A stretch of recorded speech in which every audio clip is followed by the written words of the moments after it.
Pascal, 35 ans, est convaincu que le vaccin contre le Covid, qu'il a reçu il y a bientôt 1 an, a ruiné sa santé. Avant, dynamique et sportif, il est aujourd'hui complètement dépendant. Il a perdu 15 kilos et souffre de paralysie partielle.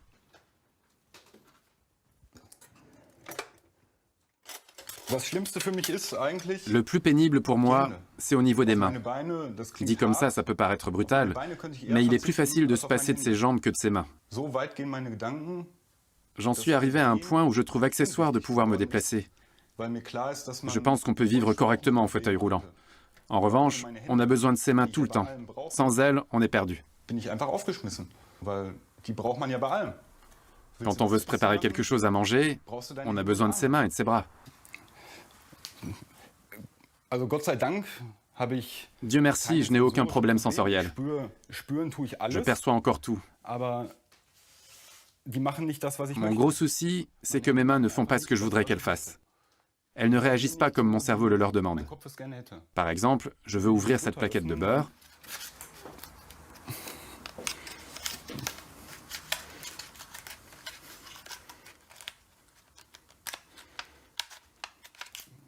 Mais je n'y arrive pas.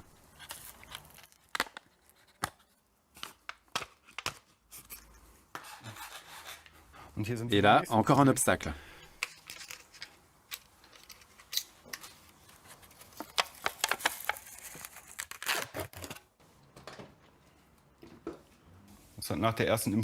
Après la première dose, j'ai eu des convulsions dans les bras et les jambes. Mais je n'ai ressenti aucune douleur. C'est la deuxième dose qui m'a vraiment fichu un coup. Je me suis senti de plus en plus faible, je me suis mis à tomber, je ne parvenais pas à reprendre mon équilibre. Et lorsque j'ai vu que je n'arrivais plus à monter l'escalier, je suis allé consulter mon médecin. Comme les symptômes survenant après un vaccin anti-Covid ressemblent à ceux d'une infection par le Covid, Tamara espérait trouver de l'aide auprès de nombreux services affectés au Covid long en Allemagne. J'ai consulté plusieurs médecins spécialisés dans le Covid long. Mais chaque fois que j'ai dit que mes symptômes venaient du vaccin et non d'une contamination, on m'a rejeté. On n'a voulu ni m'examiner, ni me prendre en charge. On m'a renvoyé chez moi. C'est ce qui est arrivé à beaucoup de personnes dans mon cas.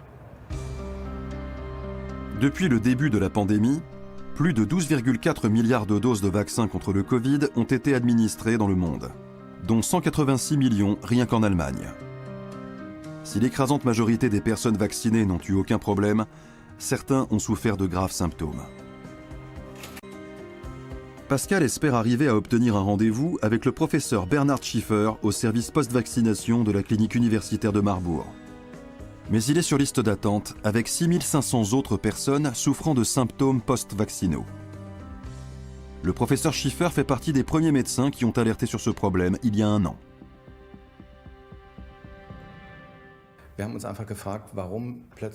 Après le début de la campagne de vaccination, lancée avec grand enthousiasme, nous nous sommes retrouvés face à des patients ayant les symptômes du Covid long, alors qu'ils n'avaient aucune trace de contamination.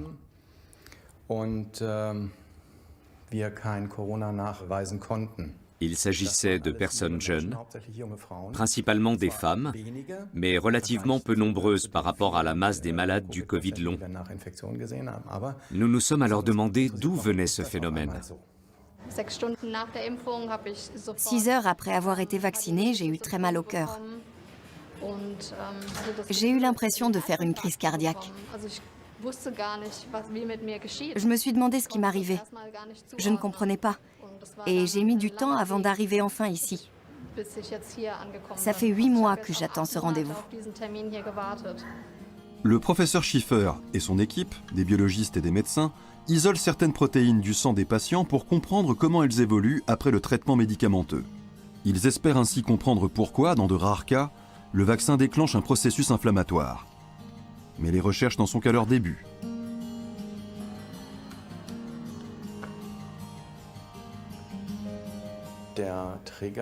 Dans ce cas, ce qui déclenche l'inflammation, c'est le vaccin. Le corps doit réagir à la présence de l'antigène pour acquérir une certaine immunité. Il a donc besoin de cette réaction inflammatoire pour que l'immunité se développe. Mais il doit pouvoir la contenir, ce qui ne se produit pas systématiquement. C'est le cas lorsque d'autres infections sont déjà présentes dans l'organisme, ce qui arrive fréquemment. On peut parler de la borréliose, transmise par les tiques, ou bien des vers que peuvent véhiculer les animaux domestiques. La liste est longue. Il nous appartient donc de repérer ce genre de choses. C'est ce qui peut aggraver la réaction inflammatoire lors d'une vaccination.